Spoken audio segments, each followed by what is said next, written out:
अब शब्दों में कैसे बयां करूं मैं उसकी कमी, कि अब शब्दों में कैसे बयां करूं मैं उसकी कमी।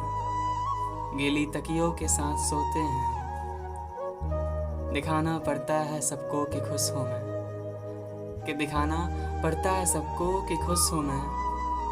अब क्या बताऊं कि किसी की यादों में रोते हैं, उनके साथ बीते लम्हे नक्श बनकर आते हैं, कि उनके साथ बीते लम्हे नक्श बनकर आते हैं। दिल को फिर उसकी याद आती है और अक्स बनकर बह जाते हैं।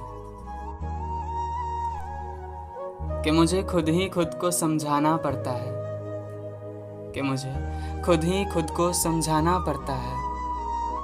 झूठी मुस्कुराहटों के साथ दिन बिताना पड़ता है। रात भी अब कुछ खास नहीं होती, वो जो मेरे पास नहीं होती। क्या मुझे याद करके वो भी रोती होगी? क्या वो भी तकिए को मेरी तरह गले लगाकर सोती होगी? क्या उसके दिल में भी मेरे ख्याल आते होंगे? कि क्या उसके दिल में भी मेरे ख्याल आते होंगे? क्या उससे भी मेरी याद सताते होंगे?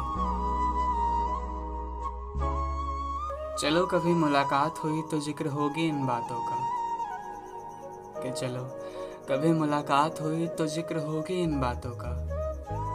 उनके बिन बिताए गए दिन और रातों का। वक्त ही है, निकल जाएगा, पर क्या वो फिर मेरे करीब आएगा? मेरे गलियों के फूल फिर से खिल जाएंगे, क्या लगता है? क्या हम मिल पाएंगे?